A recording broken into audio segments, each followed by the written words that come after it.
ঝালকাঠির পোনাবালিয়া শিববাড়ি বা ত্রম্বকেশ্বর মন্দির সনাতন ধর্মাবলম্বীদের কাছে একটি অত্যন্ত পবিত্র ও অলৌকিক স্থান হিসেবে পরিচিত।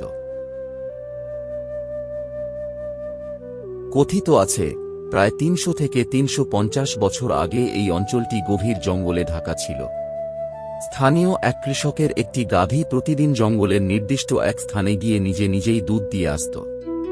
বিষয়টি কৌতূহলবশত পর্যবেক্ষণ করার পর সেখানে মাটি খুঁড়ে একটি বিশালাকার প্রাচীন শিবলিঙ্গ পাওয়া যায়। সেই অলৌকিক ঘটনার পর থেকেই স্থানটি তীর্থস্থান হিসেবে পরিচিতি পায়।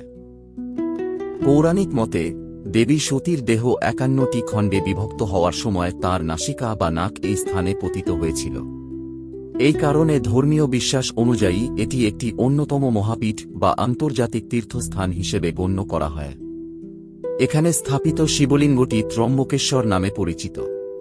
প্রতি বছর ফাল্গুন মাসে শিব চতুর্দশী উপলক্ষে এখানে বিশাল মেলা বসে।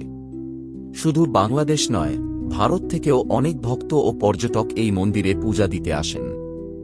সাম্প্রদায়িক সম্প্রীতির এক অনন্য উদাহরণ হিসেবে এই মেলায় স্থানীয় সকল ধর্মের মানুষ অংশ নেয়।